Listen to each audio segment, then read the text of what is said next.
여러분 안녕하세요. 제가 드디어 돌아왔습니다. 일주일 만에 이렇게 오게 되었는데 정말 두바이에서 우리 코인을 홍보하다가 또 이렇게 한국에 와서 화요일 방송 시작하게 되었습니다. 저 없는 사이에 정말 많은 일들이 좀 있었더라고요. 아무래도 시장 변동했던 상황들이 정말 많았기 때문에 또 첫 방송 우리 초아님과 같이 1대1로 투더골드문 우리가 꾸려봤고요. 어떻게 우리가 얘기 나눠봤는지 저 하나씩 한번 살펴보시겠습니다. 우선 처음으로는 초아님께서 이렇게 차트를 좀 봐주셨어요. 비트코인 차트적으로 봐주셨고, 제가 차트를 봐드릴 순 없으니까 이 부분은 방송으로 좀 확인을 하셔야 될 것 같고요. 제가 얘기하고 싶은 거는 이제 기본적 분석부터 좀 얘기해 볼게요. 저번 주에 우리가 왜 이렇게 빨간불이 켰느냐. 이 빨간불 미장에서는 빨간불이 하락인 거잖아요. 이제 하락장을 맞았던 이유가 고용보고서가 나왔습니다. 고용보고서가 나오고 나서 지표가 아주 좋게 나왔기 때문에 뭐야, 우리 시장 아직 튼튼하네? 이것을 연준이 좀 캐치를 하고 시장에서는 아직도 금리 인상 계속해야 된다. 아직 한 발 더 남았다. 이런 느낌으로 시장이 받아들였기 때문에 긴축이 계속될 것이라는 우려 때문에 정말 미친 듯이 폭락. S&P 500 다 하락했고요. 특히나 기술주 중심의 나스닥 좀 하락하는 모습. 지금 마이크로소프트, 구글만 봐도 이렇게 큰 폭으로 좀 하락을 했습니다.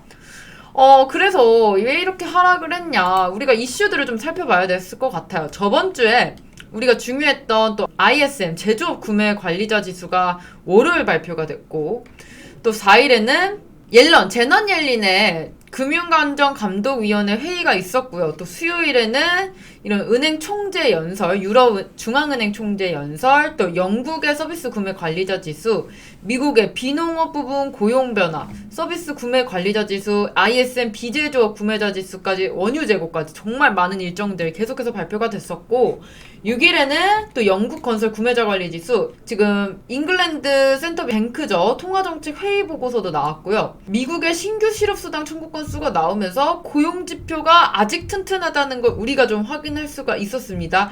7일 정말 중요했던 미국의 비농업 고용 지수와 미국 실업률까지 나오면서 시장의 하락을 좀 야기를 했습니다. 4일까지는 흐름 좋았습니다. 그래서 이번 주에 보자면 월요일에는 한국과 미국 휴일이었고요. 우리 대체 휴일이었기 때문에 좀 쉬었고, 미국도 휴일이었기 때문에 오늘 장 어떻게 펼쳐질지가 제일 중요할 것 같은데, 우리가 이번 주에 정말 빅 이벤트죠. CPI가 13일 목요일에 있습니다.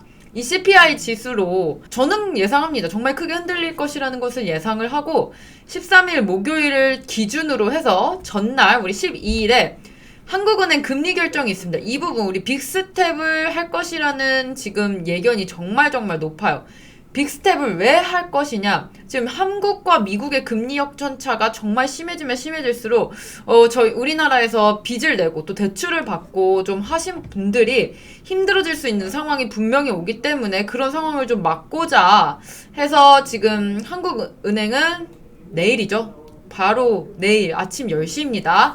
내일 아침 10시 빅스텝을 단행할 것으로 보이고, 빅스텝 이게 될지 안 될지 저도 모르겠어요. 한국에서 어쨌든 사상 최초로 이렇게 빅스텝을 밟으면서까지 물가를 잡겠다는 모습인데, 이 부분 우리가 유효할지도 꼭 지켜봐야 될 것 같습니다. 우리가 저번 주에 거시적 이슈 좀 살펴봐야 돼요. 고용시장, 첫 번째로 고용시장 얘기가 나왔고, 오펙 플러스가 감산을 했습니다. 원유 재고를 내렸고요. 우크라이나전도 아직은 진행이 되고 있고, 지금 이후에 러시아 제재까지 있는 상황이에요.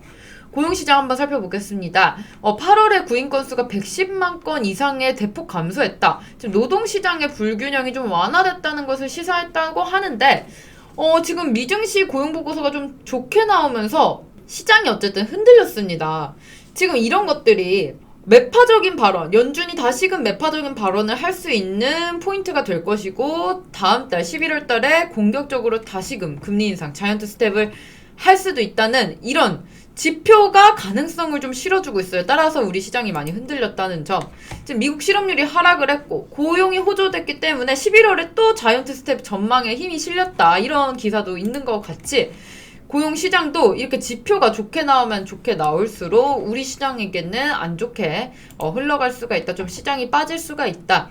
따라서 유엔에서는 이렇게 중앙은행에다가 금리 인상 자제해달라는 호소까지 할 정도로 지금 심각한 경기 침체가 올 것이라는 예견이 계속해서 일어나고 있습니다.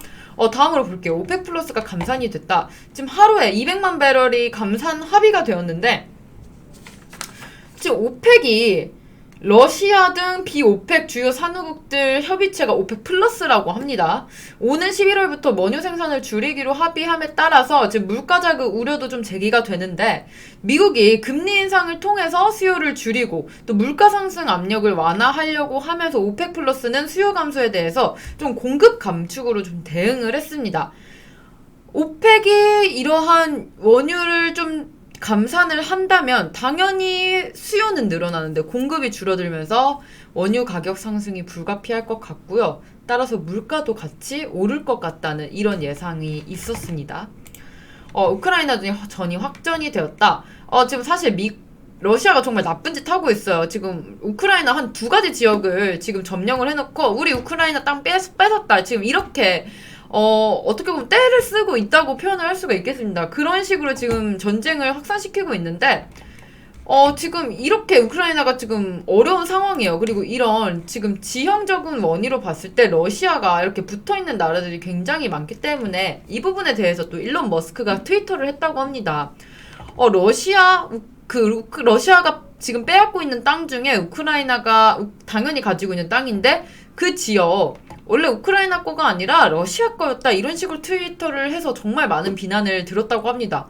제가 곰곰이 생각해보니까 지금 일론 머스크 이 발언 일본이 독도랑 가깝다 이런 발언이랑 정말 비슷하게 들리거든요. 정말 이거는 말도 안 되는 그런 주장이고 어쨌든 한 개인의 생각이지만 정말 이렇게 군사적으로 좀 정치적으로 얽혀있는 상황에서 일론 머스크의 이런 발언은 잘못된 것이 아닌가라는 생각도 많이 들고 있습니다.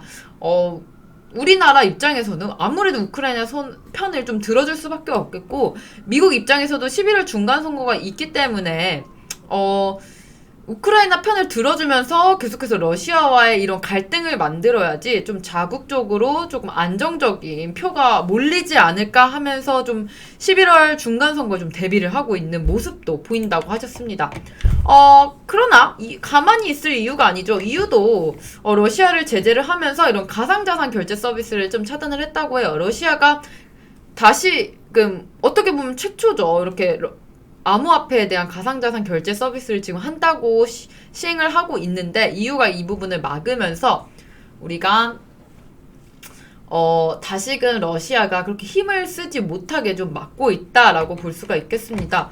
오늘 초아님과 정말 많은 이야기 나눴습니다. 초아님이 사실상 준비해 오신 게 너무 많아서 저희가 다 얘기를 나눠보지는 못했는데 그래서 무료 방송을 저희가 준비를 했습니다. 초아님 방송 오후에 있으니까요. 오후 7시에 꼭 오셔서 무료 방송 함께 해주시면 좋을 것 같고요. 오늘 초아님과 저와 같이 얘기했던 내용 중에 모르는 부분들이나 또 오를 수 있는 코인 어떤 게 있을까, 우리 지금 장에서 어떻게 수익 가져가면 좋을지 궁금하신 분들은 꼭 오후에 무료 방송 오셨으면 좋겠습니다. 저는 내일 다시 올게요. 안녕.